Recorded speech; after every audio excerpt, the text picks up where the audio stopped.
اب اگر ٹائم دے دیا اور سن لیا تو کوئی حرج نہیں ہے.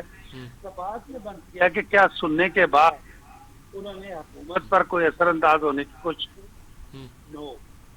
بات تو یہ ہے نا سر کہ ملنا جو ہے جو یہ کہتے ہیں زبیر کہ میں نے کچھ مانگا ہو، میں نے بھی کچھ نہیں مانگا، بلکہ آئی ایس آئی چیف نے 2 بار پوچھا کہ آپ ریلیف مانگ رہے ہیں، میں نے کہا میں ریلیف کوئی نہیں مانگ رہا. اور یہ پرسنل ملاقات ہی ظاہر ہے، اس میں ذکر مریم کا بھی آ گیا اور نواز شریف کا بھی آ گیا.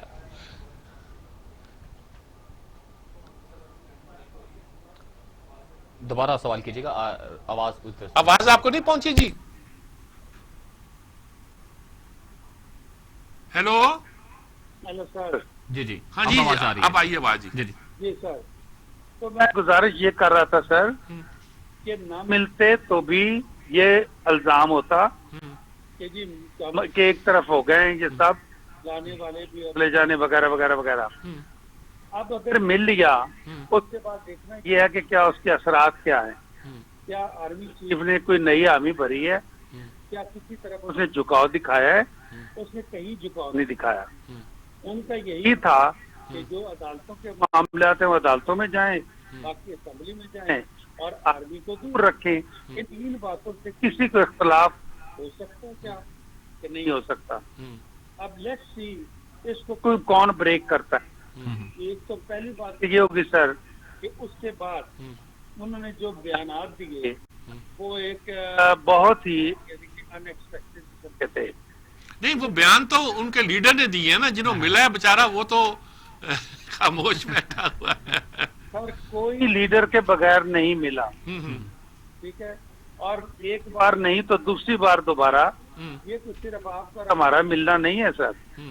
بات یہ کہ ٹائم لے کے جب بندہ جاتا ہے اور اتنے گھنٹے رہتا ہے تو کیا بات کر رہے تھے؟ کوئی پرانے کوئی ایسی تو دوستی نہیں مجھے یاد. اب وہ کہتے ہیں 40 سال پرانی میری واقفیت ہے ان سے، اور شیخ رشید کہتے ہیں 36 سال سے ملے نہیں آپس میں.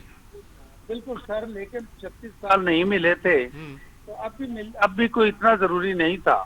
بات سیدھی سی سر، یہ اگر کہنا کہ کسی کام نہیں گئے تھے یا یہ کام لے کے نہیں گئے تھے یا یہ پوچھ کر نہیں گئے تھے، یہ ماننے کے قابل ہی نہیں ہے سر. ٹھیک ہے ٹھیک ہے. اچھا، اس کو نشر کرنا کیا ضروری تھا اس موقع پر؟ اس کا D G I S P R صاحب کی طرف سے اس کا اعلان کیا ضروری تھا؟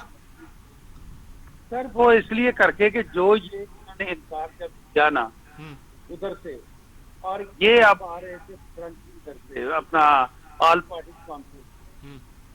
پارٹیز کانفرنس میں انہوں نے فرنٹوں کے آنا تھا، اور یہ جو چارجز لگاتے وہ شاید اس سے زیادہ سنگین ہوتے. انہوں نے اس کو جو پہلے لیک آؤٹ کر دیا، اس کا مطلب یہ ہے کہ لیٹ ایوری باڈی نو کہ ہم نے یہ 3 چیزیں کہی ہیں. اس کے بدلے میں اب یہ جو بھی بیانات آئے ہیں یہ اس کے اوپر بیانات آ چکے ہیں اور قوم ساری کے سامنے بالکل ایک ٹرانسپیرنٹ چیز لگتی ہے. لیکن راستہ تو بند ہو گیا نا ملاقاتوں کا. نواز شریف نے کہہ دیا ہے کہ بغیر قیادت کی اجازت کے اور پبلکلی ملنے کے کوئی نہیں ملے گا. تو سر اصولی طور پر یہی ٹھیک ہے. نواز شریف صاحب نے اگر اس اصول کو اپنایا تو بہت اچھی بات ہے. تو اب کیا فائدہ کیا ہوا پھر اس سارے کا ایکسرسائز کا؟ ایک کیاس ہی کریٹ ہو گیا. نہیں سر، نہیں، کیاس تو کریٹ بہت پہلے سے ہے. دا پوائنٹ از کہ عدالتیں بھی ریمارکس دیتی رہی. اس کے بعد کہاں پر ہے یہ انویسٹیگیشن کرنے والے؟ پہلی بات ایک چیز جو ہم نہیں سمجھتے وہ یہ کہ جتنے یہ وائٹ کالر کرائم اس لیول پہ ہوتے ہیں یہ پکڑے جانے کے قابل ہی نہیں ہوتے، ثابت ہونے کے قابل ہی نہیں ہوتے. ان کے ہر قانون کے ہر پہلو کا جائزہ لے کر بڑے اعلیٰ یعنی کہ وہ قابلیت والے لوگ اس کو تیار کرتے ہیں. اس لیے یہ چیزیں کبھی نہیں پکڑی جاتی. آپ کا مطلب ہے کہ معاملہ گڑبڑ نہیں ہوا، ٹھیک چلتا رہے گا، رابطے بھی رہیں گے، گفتگو بھی ہوں گی، اور اللہ کرے گا تو کوئی اچھی شکل بھی نکل آئے گی. سر بات سیدھی ہے، اگر اس طرح چلتا ہے لیٹس سے کہ ہمیں یہ ہے کہ ڈیلے ہو رہا ہے یا یہ چل رہا ہے نہیں بن رہا، اگر اس میں ایک ہی صورت اس کی تیزی کی ہے کہ کسی ایک طرف سے خود کچھ بمباری کو کر دے تو وہ نہیں ہونی چاہیے. اس کی بجائے وہ کہتے ہیں کہ اگر جو ہے ایک بے گناہ مارا جاتا اس کی بجائے 9 گناہگار چھوٹتے ہوں تو کوئی حرج نہیں ہے. میں یہ سمجھتا ہوں سر کہ یہ جو باقی باتیں تو اپنی جگہ پہ مقدمات وہیں پر ہیں. اگر اسی طریقے سے یہ چلیں اور ہر ادارہ اب اس یہ ٹیسٹ ہر ادارے کا ٹیسٹ ہے سر. آپ کے تو ہمارے چیف سے ساتھ براہ راست تعلقات ہیں, آپ کو ان کے مزاج کا اندازہ ہوگا. کیا لگتا ہے کہ اس کے بعد کیا ہو سکتا ہے؟ اس کے بعد سر میں نے تو پہلے بھی جو میں جانتا ہوں, میں بھی ان کو 35-37 سال پہلے جانتا ہوں, ٹھیک ہے سر. اس وقت کے جو بندہ ہوتا ہے اور آج کا فرق تو ہوتا ہے, لیکن جو میں جانتا ہوں وہ یہ سر کہ میں نے پہلے بھی جب وہ شامی صاحب نے بیان وہ کیا تھا نا ایک دفعہ پروگرام میں بلایا تھا, تو میں نے کہا تھا کہ یہ دونوں طرف اس کو بھی جفا ڈال لیتے ہیں, ہماری چیز اس کو بھی ڈال لیتے ہیں, ٹھیک ہے, پارچہ اپنی جگہ رکھتے ہیں. یہ میں نے اس کا انٹرویو میں یہی کہا تھا. تو میرے نزدیک یہ ہے کہ پارچہ اپنی جگہ پہ ہے کہ جناب آرمی نہیں انوالو کرنا چاہتی, آپ نبٹ لیں جیسے آپس میں نبٹتے ہیں. اور بہت شکریہ آپ کا کرنل صاحب, بہت آپ کا شکریہ, آپ نے بڑی تفصیل کے ساتھ اس بات پر روشنی ڈالی. جی بہت شکریہ آپ کا. یہ ان کا بڑے شاید آگے پیچھے رہے ہیں, کٹے فسر بھی کیا ہے, اس لیے رابطے میں ہیں, اب بھی ہیں, اور کتاب کے مصنف بھی اس پاکستان میں یہ POW بھی بنے, اور وہاں بڑی اچھی کتاب بھی لکھی انہوں نے, اس میں اپنی لو سٹوری بھی لکھی ہوئی ہے, اور یہ واحد فوجی ہیں جنہوں نے اتنی سچائی کے ساتھ یہ سب باتیں کی ہیں. اس پر سنا فلم بھی ایک وہ بن رہی ہے, تو میں نے چاہا تھا کہ ان سے گفتگو کر کے پتہ کریں کیا صورتحال. ٹھیک ہے. اچھا سجاد صاحب, پھر آپ کیا دیتے ہیں یہ جو خفیہ ملاقاتیں ہیں, اس سے اپوزیشن کے بیانیے کو دھچکا نہیں لگے گا؟ دھچکا دیکھیں, جب آپ کہتے تھے کہ مثلا مولانا فضل الرحمان کی ملاقات, تو جب وہ دھرنے میں تھے تو یہی تاثر تھا کہ فوج سے ملے ہوئے ہیں, جو کچھ کر رہے ہیں شاید فوج کا کوئی ایلیمنٹ ان سے کروا رہا ہے. تو اب تو یہ تو اگر آپ اس پر کہیں گے کہ وہ ان کی ملاقاتیں ہوئی ہیں, تو اس میں کون سی حیرانی کی بات ہوگی؟ پہلے آتا ہے وہ کہتے ہیں جی میری 1-to-1 ملاقات کوئی نہیں ہوئی. اب یہ بھی ٹیکنیکل لفظ سے 1-to-1 نہیں ہوئی ہوگی, وہ ان کے ہاں 2 آدمی ہوں گے, 3 ہوگا, ایسے کو یہ بھی کچھ ہوئیں گے, لیکن رابطے ہیں, اس میں کوئی شک نہیں ہے. اور ظاہر ہے اگر آپ نے گلگت و بلتستان میں کوئی ایک قرارداد پاس کرنی ہے, کنسنس جیسے پچھلے دنوں ایک بل پاس ہوئے ہیں, تو ایسے تو نہیں ہو گئے ہوں گے نا جی, انڈرسٹینڈنگ کے ساتھ بہت سی باتیں ہوئی ہیں. FTF کا جو بل ہے اب اس میں کچھ تبدیلی کچھ شاید کچھ سوچ رہے ہیں. نیب کے بارے میں بھی آج آیا تھا, قانون سازی کے بارے میں کچھ کرنا چاہتے ہیں, اور بزنس مین اور جہاں پولیٹیشین کو وہ ہاتھ ڈالتے ہوئے ان کو ریزرویشن رکھنی پڑیں گی. تو ساری باتیں جو ہے نا یہ اس بات کی علامت ہوتی ہیں کہ ایجنسیوں رابطوں کے آپس میں رائے, لیکن ہمارے یہاں گند بہت پڑتا ہے. آپ کہتے ہو اس کو تبدیل کرو, آپ اس پر ریکمینڈ کرتے رہتے ہو, آپ تو اپوزیشن کا پوائنٹ آپ سے ریکمینڈ کرتے ہو نا, وہ کہتے ہیں یہ NRO مانگ رہے ہیں. اب کیا کریں گے آپ؟ آئندہ سے وہ کچھ چیز نہ لکھ کے دیں گے, نہ آپ کی مدد کریں گے. اپوزیشن جو حکومت کی اس میں فوج کا تعلق نہیں ہے. تو یہ ساری چیزیں جو ہوتی ہیں, یہ میرے خیال میں اگر سلیقے کے ساتھ ہماری ایجنسیاں, ہمارے ادارے اس بات کو لے کے آگے چلیں تو زیادہ بہتر ہوگا. اچھا, مولانا فضل الرحمان کے حوالے سے تھوڑی سی بات کریں کہ ان کو جو پاکستان ڈیموکریٹک موومنٹ ہے اس کو لیڈ کرنے کا یعنی کہ ذرائع کے مطابق فیصلہ کیا گیا مکمل طور پر, مستقل طور پر رہبر کمیٹی. اچھا, انہوں نے یہ طریقہ ہوتا تھا, PDM یہ پہلا نام نہیں, اس سے پہلے بھی میرا خیال ہے ایوب خان کے زمانے میں ایک ادارہ بنا تھا جس میں شاید 4 جماعتیں شامل تھیں, اور موومنٹ وہی چلاتے تھے. بڑی یعنی کہ ایک پرانا نام ہے پاکستان ڈیموکریٹک موومنٹ, اور اس کو ریوائو اس زمانے میں مثلا جب PNA بنی تھی, پاکستان نیشنل الائنس, یا پاکستان قومی اتحاد, یا تحریک نظام مصطفیٰ, تو اس کے سربراہ مفتی محمود صاحب تھے, ان کے والد صاحب. بالکل. اچھا, نوازا نصراللہ صاحب کا کمال تھا وہ, انہوں نے اسر خان کو نہیں بننے دیا. اس وقت سربراہ وہی تھے, لیکن جو طاقت مجمع اکٹھا کرتے تھے وہ اسر خان کرتے تھے. صحیح. اور وہ اتحاد چلتا رہا, بڑے سلیقے سے چلتا رہا. مذاکرات میں بھی مفتی محمود صاحب بھی بیٹھے تھے, اور بعد میں اسر خان وغیرہ شاید مانے نہیں تھے, بیگم نسیم علی خان. لیکن وہ اس وقت بھی فضل الرحمان صاحب میں یہ کیپیسٹی ہے, نوازا نصراللہ کے بعد وہ ایک شخص ایسے نظر آتے ہیں جو تمام پارٹیوں کو ساتھ لے کے چل سکتے ہیں. ان میں ایک کیپیسٹی ہے, بات کرنے کا سلیقہ بھی ہے ان میں, اور آرٹیکولیٹ آدمی ہیں, اور کوئی ایسا مسئلہ بھی نہیں جس کے بارے میں بہت زیادہ شور پڑتا ہو. تو عین اس وقت جب یہ خبریں تیار ہو رہی تھی اور جب یہ آ رہا تھا, تو آپ نے اعلان کر دیا کہ نیب جو ہے اس کو طلب کر دیا ہے, اور آج ان کا ایک بندہ ہی پکڑ لیا ہے، موسیٰ خان صاحب کو پکڑ لیا، اچانک پکڑ لیا موسیٰ خان صاحب کو۔ اب اگر یہ طے کر لیں کہ جس دن مولانا فضل الرحمان پیش ہوں گے، پہلے طے کرنے پیش نہیں ہونا۔ اچھا، اسی پر گفتگو کرتے ہیں مولانا امجد خان صاحب سے، جو کہ JSU کے۔ جی السلام علیکم مولانا، کیسے ہیں آپ؟ ہیلو بھائی، آواز تو نہیں آ رہی؟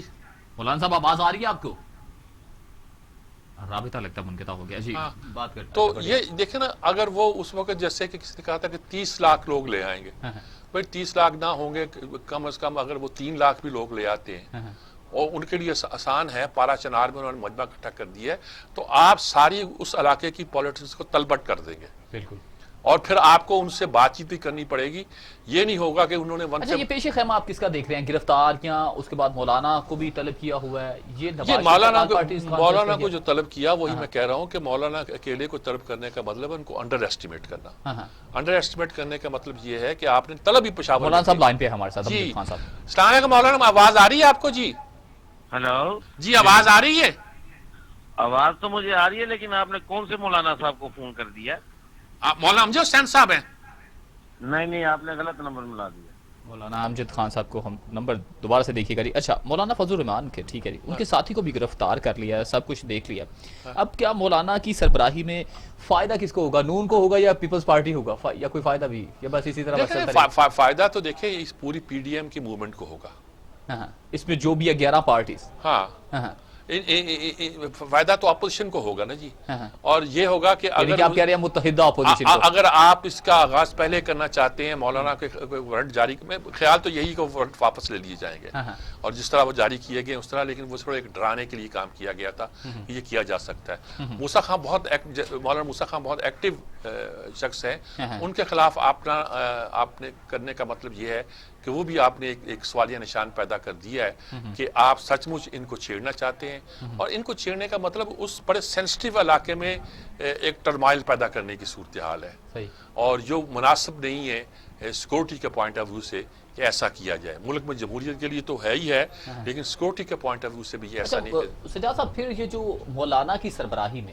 ابھی تک یہ ذرائع سے خبریں، اگر مولانا کی سربراہی دے دیتے ہیں اس تمام نظام کو آگے چلانے کے لیے، یہ جو ایک پریشر بلڈ کرنا چاہ رہے ہیں، تو اس سے اپوزیشن جماعتیں مطلوبہ نتائج حاصل کر پائیں گی؟ دیکھیں بات سنیں، چلے گا تو وہی جو مجمع گھڑے گا۔ صدر جو ہیں شہباز شریف ہیں، لیکن جب مریم نواز نکلے گی تو جلسہ تب بنے گا۔ کراؤڈ پولر وہ پاکستان میں اس وقت نمبر 1 کراؤڈ پولر جو ہے وہ مریم نواز ہے، وہ جب نکلیں گی تو اس کے نتیجے کے طور پر جو ہے ایک مجمع اکٹھا ہو جائے گا۔ بلاول اس علاقے میں اتنا کراؤڈ پولر نہیں ہے، بالکل۔ ایون سندھ میں وہ پارٹی کے لوگ آتے ہیں، یہ نہیں ہے کہ بلاول کو دیکھنے کے لیے جوک در جوک چلے آ رہے ہیں۔ تو اس پوری شہباز شریف خود اس طرح نہیں ہے کہ ان کے جلسوں میں اس طرح لوگ، لیکن مریم نواز تو ہے نا جی، بالکل، اور اسی لیے آپ نے اس کو پکڑ کے رکھا ہوا ہے۔ ایک تو وہ بقول اس کے یرغمال بنایا، ہوسٹس رکھا ہوا ہے نواز شریف کے حوالے سے، اور دوسری بات یہ ہے کہ اس لیے بھی اس وقت پکڑا گیا جب وہ جلسے کرتی ہوئی، مجمع کھینچتی ہوئی ذرا آگے بڑھتی جا رہی تھی، منڈی بہاؤدین گئی، یہاں گئی، وہاں گئی، 3-4 جلسوں میں معلوم ہوا کہ آدھی رات کو بھی لوگ جو تھے اس کے جلسوں میں چلے آ رہے تھے۔ تو اس صورتحال میں یہ کہنا کہ کراؤڈ پولنگ، صدر تو مولانا فضل الرحمان ہوں گے اور کراؤڈ بھی لے کر آئیں گے۔ اچھا، آپ پھر شہباز کی بات کرتے ہیں، آپ نون کی بات کرتے ہیں، مریم کی بات کرتے ہیں، تو پھر کیا اس طرح فارورڈ بلاک نہیں بنے گا؟ شین نون تو نہیں ہو جائے گا؟ نہیں، وہ یہ شیخ رشید صاحب کا پروپیگنڈا ہے، ہو سکتا ہے کہ جنوری میں کچھ بھی نہیں ہونے والا، نہیں ہو سکتا ہے کہ کسی کی کوئی پلاننگ ہو کہ اس طرح شہباز شریف کو الگ کیا جائے، لیکن شہباز شریف اپنے بھائی کو نہیں چھوڑیں گے۔ ان کو پتا ہے کہ ان کی اصل سیاست کی جو بیک بون تو وہی ہے نا، وہی ہے، اور وہ کہتے بھی ہیں کہ لیڈر ہمارے بھائی ہی ہیں۔ میں ایڈمنسٹریٹر بہت اچھا ہوں، اور سچ مچ ایڈمنسٹریٹر اس کا ثابت ہوا کہ انہوں نے 3 بنائی، 22 مہینے کے اندر بجلی کے کارخانے لگا دیے جو دنیا میں ریکارڈ ہے، اور اس کے ساتھ ہی اب کہانیاں ڈالتے رہیں جی اس کا یہ نقصان ہے، مہنگی، جھوٹ ہے، سارا جھوٹ ہے۔ اور دوسری طرف یہ ہوا کہ آپ نے 3 جگہ پہ، ملتان میں، لاہور میں، ملتان اور اسلام آباد پنڈی میں آپ نے وہ ریپڈ ٹرانسپورٹ کی بچھا دی اور ٹرین کا اسٹرکچر کھڑا کر دیا۔ آپ سے پشاور کا بھی BRT نہیں بنی، اب بھی کھڑی ہے، ابھی ڈپو جو ہے کہتے ہیں تعمیر نہیں ہوا، اب 1 ارب روپے جرمانہ کر دیں گے۔ آپ اس میں ثابت ہو گیا نا کہ Shehbaz Sharif is a very good administrator, administrator اس کی پلاننگ بھی اچھی ہے، اس کا کام بھی اچھا ہے، اس کا ویژن بھی ہے، تو انڈرسٹوڈ ہو گیا نا. یعنی کہ یہ کہتے ہیں پرویز الہی برے وزیر اعلیٰ نہیں تھے، بہت اچھے وزیر اعلیٰ تھے، ویژن بھی تھا، لیکن یہی تھا کہ یہ جو ٹوکر نیاز بیگ پہ بنا ہوا ہے فلائی اوور، یہ فلائی اوور 1.5 سال سے رکا ہوا تھا، میں وہاں سے روز گزرتا تھا، رکا ہوا تھا. کیوں جی؟ وہ پیٹرول پمپ والے مقدمہ کیا ہوا ہے. شہباز شریف آئے 1 مہینے کے اندر مقدمے کا، جب وہ پیٹرول پمپ کا تھا، جب مقدمے کا فیصلہ اس پیٹرول پمپ کے خلاف آیا تو سورج ڈھلنے سے پہلے انہوں نے وہ ڈیمالش کر دیا، اور اگلے دن وہاں تعمیرات شروع ہو گئی، انہیں سٹے آرڈر لینے کا موقع تک نہیں دیا انہوں نے. تو یہ کام جو سٹائل ہے یہ ڈوور کا ہی ہوتا ہے، اور شہباز شریف واز اے ڈوور. مجھے بریک پر جانا ہے، بریک سے جب لوٹ کر آئیں گے تو مزید گفتگو کو آگے بڑھائیں گے. Take a break.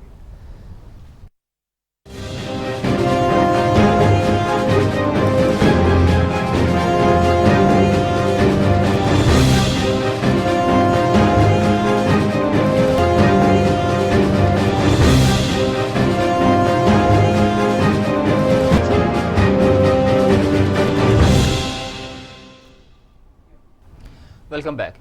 اس وقت ہمارے ساتھ ٹیلی فون لائن پر موجود ہیں ہمارے نمائندے علی طارق، ان سے جانتے ہیں شہباز شریف کی پیشی کے حوالے سے. علی طارق، آواز سن پا رہے ہیں ہماری؟ جی جی بالکل. اچھا علی طارق، شہباز شریف صاحب پیش ہوتے ہیں 28 ستمبر تک ضمانت، کیا صورتحال رہی آج عدالت کی؟ جی آج عدالت کے اندر اور باہر یہی جو ہے چہم گوئیاں جاری رہیں کہ ابھی گرفتار کر لیا جائے گا میاں شہباز شریف صاحب کو، ابھی گرفتار کر لیا جائے گا. اور کارکن جو تھے بڑی تعداد میں آج موجود تھے. پوری مسلم لیگ نون اگر میں کہوں لاہور کی تو وہ اکٹھی ہوئی تھی. سعد رفیق صاحب، ملک احمد صاحب، مریم اورنگزیب، عظمیٰ بخاری، اس کے علاوہ ایم پی اے جو حضرات ایک بڑی تعداد میں اندر بھی موجود تھے اور لاہور ہائی کورٹ سے باہر بھی موجود تھے. اس کے علاوہ پولیس کی ایک بڑی بھاری نفری جو تھی تعینات کی رہی تھی. نیب کی جو گاڑی تھی وہ جس گلی میں شہباز صاحب کی گاڑی جو ہے لگتی ہے اس کے بالکل ساتھ نیب نے اپنی گاڑی لگائی ہوئی تھی. صحیح پورا پلان تھا آج شہباز صاحب کو گرفتاری کا. لیکن میں تو یہی کہوں گا کہ جو ان کے وکیل ہیں امجد پرویز صاحب، انہوں نے ایسا مطلب کہ جج صاحب کو قائل کیا، اور پھر ہم دیکھتے ہیں کہ جو ہے ڈیٹ پیر تک جو ہے چلی گئی ہے. تو اب پیر کو ہی فیصلہ ہوگا کہ کیا بنتا ہے. نہیں کوئی حکمت عملی تو نہیں بدلی اس عرصے میں، کوئی رابطے تو نہیں ہو گئے، یا کسی نے بعد میں سوچا کہ یہ تو ایک خام خواہ کی ایک مصیبت مول لیں گے، ابھی اس دن کو گرفتار نہ کریں، کوئی ایسا تو نہیں ہوا کچھ؟ جی میں آپ کی بات سے بالکل اتفاق کروں گا. یہی بات جو ہے ہمیں بھی دیکھنے میں آئی کہ پوری تیاری تھی. سی سی پی او صاحب کا اس کے اوپر بیان بھی آ گیا تھا، اور انہوں نے ایک دم سے جو پولیس ہے اس کی بھاری نفری کو تعینات کر دیا تھا لاہور ہائی کورٹ کے باہر. ورنہ ویسے لاہور ہائی کورٹ کے بعد جب شہباز صاحب کی پیشی ہوتی ہے تو اتنی پولیس تعینات نہیں ہوتی. لیکن آج تو پورا مال روڈ جین مندر بھی بلاک تھا اور پورا ایک پلان بنا ہوا تھا. میں آپ کو بتاؤں کہ واٹر کینن کی اور جو شیلنگ کی جو فائرنگ کی تصویریں ہوتی ہیں وہ بھی موجود تھی. پورا پلان تھا. لیکن اچانک ہی پھر ہمیں یہ دیکھا کہ اندر سے آواز آئی کہ جی نہیں، 28 ستمبر تک جو ہے جج صاحب نے کر دیا تو سی، اور ایک قسم سے پورا پلان بدل گیا. صحیح. علی طارق بہت شکریہ. کیا کہتے ہیں جی، خدشات تو بہت ہے کہ گرفتار جیسے تیاریاں بھی مکمل تھیں ہمیشہ. کل ان کی پریس کانفرنس میں ان کا لہجہ بھی اور ان کا باڈی لینگویج بھی سب بتاتے تھے کہ غالباً یہ فیصلہ ہو چکا ہے کہ انہیں گرفتار کر لیا جائے گا. پھر تبدیلی کیوں آئی؟ کیا کوئی رابطے ہوئے اس عرصے میں، یا کچھ عقل کہیں آ گئی، یا خود ان کی قسمت اچھی تھی، یا سچ مچ قانون کی بول بالا ہوا؟ جج نے کہا کہ یہ تو ابھی کیس بنتا نہیں، وکیل کی بات سن لی انہوں نے، کچھ ہوا. لیکن یہ ایک ایسا تھا کہ صبح یہی اندازہ تھا، پارٹی کے ورکر کارکن بھی اسی لحاظ سے آئے ہوئے تھے. پولیس کی نفری خود بتاتی تھی کہ انہیں الرٹ کیا گیا. آپ کیا کہتے ہیں ویسے؟ میں یہ کہتا ہوں کہ شاید کوئی بات ہائر لیول پر سوچی گئی ہو کہ شاید ابھی ان کو گرفتار کرنا مناسب نہیں ہے. اور خاص طور پہ یہ جو سارا چل پڑا قصہ لیک ہونے کا، یہ جو سرکمسٹانسز بن گئے، اس میں اگر گرفتاری ہو نہیں، یہ ہونے کا فضل الرحمان کو بھی کر رہے ہیں، اس کو بھی کر رہے ہیں. تو انہوں نے کہا کہ میرے کارکن پروگرام کو آگے چلائیں گے وغیرہ. تو یہ نقشہ بنتا تھا کہ یہ اے پی سی سے ڈر کر یہ فوراً گرفتار کر رہے ہیں. لیکن اگر انہوں نے 28 کو بھی گرفتار کرنے کی کوشش یا کر لیا تو پھر بھی یہ کیس ایک ڈیفرنٹ کیس بنتا ہے. وہ بھی شاید تھکانا چاہتے ہیں، یا ابھی انہوں نے اس دن کو مناسب نہیں سمجھا. لیکن قصہ یہی ہے کہ یہ ساری چیزیں جو ہیں اگر یہ اس طرح مان لی جائیں کر لی جائیں تو پھر شہباز شریف کے بعد تو ان کی ہو سکتا ہے بیٹیوں کو بھی گرفتار کرنے کی کوشش کریں. اگر نہیں کریں گے تو قانون پوچھے گا کہ ان کو کیوں چھوڑا, ان کو کیوں نہیں آپ نے بات کی. بیٹا تو ایک گرفتار ہے, ایک بقول ان کے مفرور ہے یا ملک سے باہر ہے اور عقل مندی سے یہاں سے نکل گیا ہے, کچھ کہہ لیجیے گا. تو یہ ساری صورتحال جو ہے یہ بتاتی ہے کہ یہ پیچھے پڑے ہوئے ہیں اس وقت ان کے. اگلے موضوع کی طرف بڑھنا ہے. جیسا کہ تبدیلی تو آ رہی ہے, تبدیلی نظر بھی آ رہی ہے آپ کو. پولیس ریفارمز میں تبدیلی نظر آ رہی ہے آپ کو, اشیاء خورنوش کی قیمتوں میں تبدیلی نظر آ رہی ہے آپ کو, پیٹرول کی قیمت میں تبدیلی نظر آ رہی ہے آپ کو, ڈالر میں تبدیلی نظر آ رہی ہے. ادویات کی قیمتیں بڑھا دی گئی ہیں, 9 سے 262% تک بڑھائی گئی ہیں. اچھا, جو بہت یعنی کہ وہی والا میں لفظ استعمال کروں گا جو بلڈ یا ایک بیک بون کی حیثیت رکھتی ہیں, انسان کے ساتھ جڑی ہوئی ہیں, وہ ادویات. یہ مہنگائی کا جو سونامی آیا ہوا ہے, کیا دیکھتے ہیں کہ یہ غلط معاشی پالیسیز کا کیا دھرا ہے سب کچھ؟ دیکھیں, فیصل سلطان صاحب نے آج اس کی وضاحت کی ہے. یہ تو ڈالر کی قیمت انٹرنیشنل طور پر را مٹیریل کی قیمت میں اضافہ کچھ بھی کر لیجئے گا, لیکن کمپیریٹیولی مثلا یہ ہوتا ہے کہ ایک را مٹیریل جو کلو کے حساب سے آتا ہے وہ کبھی کبھی چین سے چلتا ہے اور سوئٹزرلینڈ کے راستے پاکستان پہنچتا ہے. صحیح ہے. جہاں یہ ملٹی نیشنل کمپنی ہے اسے کوٹ کرتی ہے کہ انہوں نے سوئٹزرلینڈ سے منگوایا ہے اور اس کی قیمت فرض کیا $200 پر کلو ہے. چین سے وہ $10 پر کلو کے حساب سے چلا ہوتا ہے, تو وہ ان کی جو پیرنٹ کمپنی ہے وہ اس کا پرافٹ کھا لیتی ہے, لے لیتی ہے. ہمارے ہاں جس حساب سے انہوں نے چیزوں کی قیمتیں بڑھائی ہیں اس کی جتنی بھی لاجیکل انہوں نے ریزن دی ہوئی ہے, اب کون سٹڈی کرے گا کہ کس کا را مٹیریل کتنے کا آتا تھا اور ان کو کتنے کی پڑتی تھی اور ان پہ کیا اثر پڑتا تھا. ہمارے ہاں تو ایسی سائنٹیفک سٹڈی ہوتی نہیں ہے. بالکل, یہ ایک سٹیٹمنٹ ہے جو فیصل سلطان صاحب نے, جو بھلے آدمی ہیں, انہوں نے دی ہے اور ہمیں اس کو ایکسیپٹ کرنا پڑے گا. لیکن اس کا آپ یہ بھی کہہ لیجیے ڈالر کی قیمت بڑی ہے تو چیزیں سارا را مٹیریل تو باہر سے آتا ہے. آپ نے کیا سوچا ہے, آپ نے کیا را مٹیریل پاکستان میں بنانے کی کوئی تھنکنگ کی ہے کہ یہ ایسا ہونا چاہیے؟ ہونا چاہیے. بالکل. کوئی آپ کے ذہن میں ہے کہ ان میڈیسن کو اگر سستا رکھنا ہے تو کیا اس کا کیا اختیار کیا جائے؟ اچھا, آپ نے سارے ٹیسٹ جو تھے سرکاری اسپتالوں کے مہنگے کر دیے تھے, پہلے وہ فری ہوتے تھے. اچھا, رزلٹ کیا نکلا؟ آپ نے کہا یہ ہم نے میڈیکل کارڈ جاری کر دیے ہیں. وہ جس کا 5 لاکھ کا کارڈ ہے وہ پہلے جو 1 لاکھ خرچ ہونا تھا اس کا 5 لاکھ خرچ ہو جائے گا اسی پہ. صحیح. ہر چیز آپ نے مہنگی کر دی ہے. اور رزلٹ یہ ہے کہ یہ جو میڈیسن کا مہنگے ہونا, اگر 274% یا 62% کیا ہے, وہ کچھ دوا مہنگی ہوئی ہے تو از ٹو مچ. دوائیں پہلے بھی مہنگی ہیں, بہت مہنگی ہیں. یعنی مہنگی ہونے کا نتیجہ یہ ہے کہ جو میڈیسن کسی نے کہ 12-14 ہزار کی آتی تھی وہ اب 20-22 ہزار کی آتی ہیں. میں آپ کوٹ بھی کر سکتا ہوں, جو میں خود بھی خریدتا ہوں اس کا. بالکل, آپ ایک دن بتا رہے تھے کتنی مہنگی ہے, کتنا اثرات ہوتے ہیں. عام آدمی تو ڈسپلین نہیں خرید سکتا تھا, پیناڈول کی گولی نہیں خرید سکتا تھا. آپ اس کو کس مشکل میں ڈال رہے ہیں؟ آپ کہتے ہیں ہم نے کارڈ جاری کر دیا, کارڈ لے کے کون کہاں گھومتا پھرتا رہے گا اور کون ان کی مدد کرے گا؟ ان ہسپتالوں کو آپ نے بجٹ دیا اس کام کا کہ وہ ساری چیزیں کریں. تو میرا خیال میں یہ ساری باتیں سوچنے کی ہے, کرنے کی ہیں. آپ صحت اور تعلیم اگر آپ مہنگی کرتے ہیں, روٹی کپڑا مکان تو پہلے ہی مہنگا ہے, اب آپ نے مکان بنانے شروع کیے ہیں, وہ آپ نے بلڈرز ریل اسٹیٹ کو فائدہ تو پہنچایا ہے, عام آدمی کو کوئی بہت زیادہ فائدہ نہیں پہنچے گا. جس کو 30 لاکھ کا گھر مل رہا ہو, 30 لاکھ عام آدمی کے ہاتھ پلے میں نہیں ہوتے. اچھا سجاد صاحب, اگلی سٹوری کی جانب بڑھنا ہے, ٹائم بڑا شارٹ ہے. شاہد خاقان عباسی, انہوں نے بڑے آج سخت سے الفاظ استعمال کیے, انہوں نے بالکل اسٹریٹ فارورڈ, کیونکہ سب جانتے ہیں کہ حکومت کیسے بنی ہے اور نیب نے ملک کو بالکل مفلوج کر دیا. ہاں, انہوں نے تو بڑے صاف لفظوں میں کہا کہ یہ جو حکومت بنی ہے سب کو معلوم ہے کیسے بنی. کچھ چھپی ہوئی بات نہیں ہے, کوئی اس میں راز کی بات نہیں ہے. شاہد خاقان عباسی ایک بہت اچھی دریافت ہے ہماری سیاسی پروسیس کی. وہ وزیر اعظم بھی رہے, ان کی سادگی. لندن جا رہے ہیں تو اپنی ٹرالی وہ سامان کی پکڑ کر جا رہے ہیں, ایک جہاں بیٹھے ہوئے کھا رہے ہیں تو وہ جو روٹی منگواتے ہیں نا آپ اخبار میں, وہ اخبار کے ساتھ پڑی چائے کا کپ پڑا ہے, بیٹھے سادہ مزاج آدمی ہے. اور ٹیکس, انکم ٹیکس وہ 28 کروڑ دیتے ہیں, اور سب سے زیادہ دیتے ہیں. بس یہ نہیں ہے کہ پیسہ نہیں ہے, فقیری مزاج میں ہے. درویشی جو ہے وہ کوئی امارت اور غربت سے نہیں بنتی, درویشی ایک مزاج کا نام ہے. لیکن وہ ذہانت کی باتیں بہت اچھی. وہ جب پکڑے گئے نیب سے, انہوں نے کہا جی مجھے تو کوئی نہیں چاہیے, آپ انہی کے پاس رکھیں, مجھے یہ ثابت کریں, میں ان کو سمجھاتا ہوں کہ کیا ہے کیا. اور 90 دن کے بعد آخر ان کو چھوڑنا پڑا, اور اتنے کمنٹس ہیں جس کی انتہا نہیں ہے. اب ان پہ دوسرا کیس بنا دیا, بیٹے بنا دیا, اس پہ کر دیا, یہ کر دیا. انہوں نے بات بڑی سلیقے کی کہ نیب نے تباہ کر دیا ملک کو. اور یہ جو آئے ہیں سب کو پتا کیسے آئے ہیں, اور یہ اب رویہ بدلنا پڑے گا. یعنی ایک زمانے میں جنیجو بھی ایک ہماری اچھی فائنڈ تھا, لیکن وہ سنگل ٹریک آدمی تھا, وہ سنگل پسلی کا بھی تھا, سنگل ٹریک بھی تھا. اچھا, لیکن کچھ خوبیاں تھیں جس کا اظہار ہوا اور لوگوں نے اس کو اپریشیٹ بھی کیا. تو شاہد خاقان عباسی میں اس سے کہیں زیادہ خوبی ہیں, آنیسٹ آدمی بھی ہے, آنیسٹی بھی ان کی کوئی ایسی چھپی بات نہیں ہے, کوئی کیس ان پہ نہیں ہے جی. وہ تو کہتے جی ایل این جی پہ بہت گپلے ہوئے, وہ کہتے ہیں مجھ سے پوچھو میں ثابت کرتا ہوں. اصل میں آپ اس چکروں پڑے ہوئے ہیں, آپ مزید کر لیتے کیونکہ ضرورت ہے ملک کو ایل این جی کی. فی الحال آپ نے مزید جہانگیر ترین کے بارے میں کیا کہتے ہیں, پھر انہوں نے بھی تو کہہ دیا, انہوں نے کہا سب کچھ بھائی, انہوں نے کہا کہ جس کمپنی کا نام کیا نام ہے جے این ڈی کیا نام, اس کے نام پہ شوگر ملے ہیں ہی نہیں جو آپ کہہ رہے ہیں, اور اس میں جو الزامات لگا رہے ہیں ان میں کوئی الزام صحیح بنتا ہی نہیں ہے. اور میں نے تو ٹیکس دیا ہر چیز کا, ان کے بیٹے کا بھی بیان آ گیا, بیٹے نے کہا میں تو تھا ہی نہیں اس وقت بھائی جس وقت کا آپ پوچھ رہے ہو کر رہے ہو.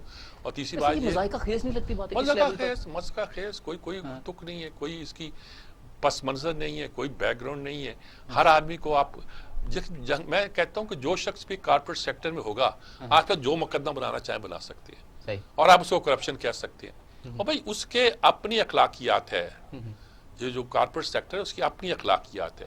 اس اخلاقیات کے اندر کچھ چیزیں ایسی جو کرپشن نہیں گنی جاتی, ہوتی ہوں گی کرپشن عام اخلاقی معیاروں کے مطابق, لیکن میں کہتا ہوں کہ ان کے اپنے معیارات ہیں جو لوگ اس معیار کے مطابق چلتے ہیں, آپ ان کو کہیں چھیڑ نہیں سکتے.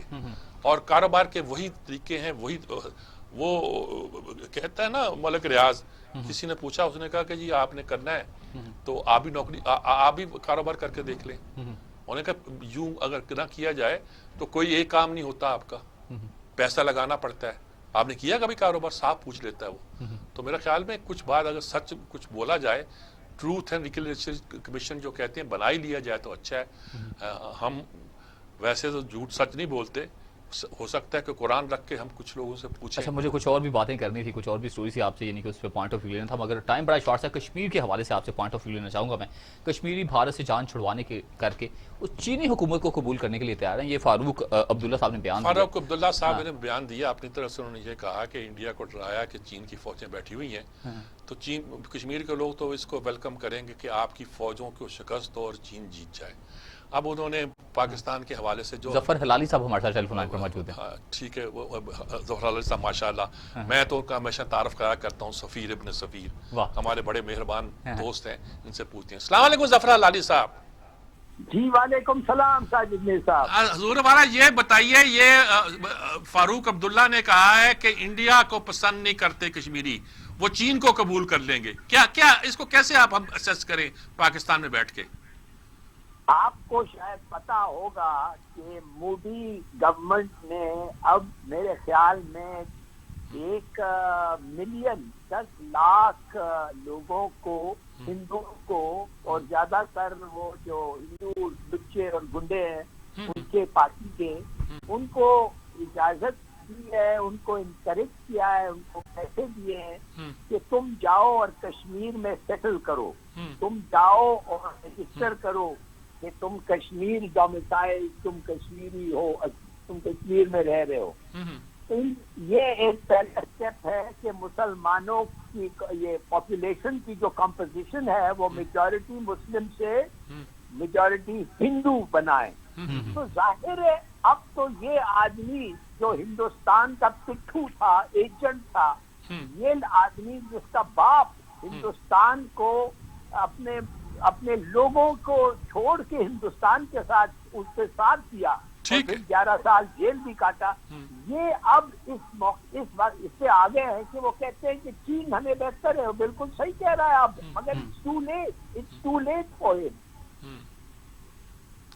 بالکل درست بات ہے. ہمیں اسے کیسے لینا چاہیے؟ ہمیں دیکھیں نا, شیخ عبداللہ کے ہم ڈسے ہوئے ہیں, فاروق عبداللہ سے بھی ہمیں کوئی خیر کی توقع کبھی رہی نہیں ماضی میں, بلکہ ان کے بیٹے عمر عبداللہ جو تھے وہ بھی ہمارے لیے کوئی ایسا نہیں ہم سمجھے کہ سافٹ کارنر رکھتے ہیں. ہم کیسے اس اینگل پہ جو انہوں نے استعمال کیا لیں؟ ہم یہ کرنا چاہیے کہ بہت سارے کشمیری ہیں, بہت سارے کیا اکثریت ہے جوانوں میں جو چاہتے ہیں کہ پاکستان کی مدد سے وہ لڑیں, اپنے کوز کے لیے لڑیں. اور مرنا ہے تو وہ مرنے کے لیے تیار ہے. وہ بس ٹھہرے ہوئے ہیں کہ ہم کہتے ہیں ہم diplomatic support, political support, moral support, political support. بھائی یہ سب کافی نہیں ہے, اب ہمیں میٹیریل سپورٹ دینا پڑے گا. ٹھیک ہے, اس لیے کہ اور کوئی اور راستہ نہیں. بالکل ٹھیک بات. صحیح. بہت شکریہ آپ کا ظفر علی صاحب, بہت شکریہ آپ کا, آپ نے وقت دیا ہمیں جی. ہمارے بڑے دوست ہیں یہ جی, کہ ہم نے اکٹھے کام بھی کیا ہے, اور جب انہوں نے آغاز کیا تھا اپنے کام کا تو ریڈیو ٹی وی سے, تب بھی میں ان کے ساتھ کچھ پروگرام کرنے کا مجھے فخر حاصل ہے جی. تو بڑے ان کے والد تو بہت کمال کے ڈپلومیٹ تھے, سفیر تھے ہمارے آغا حلالی صاحب.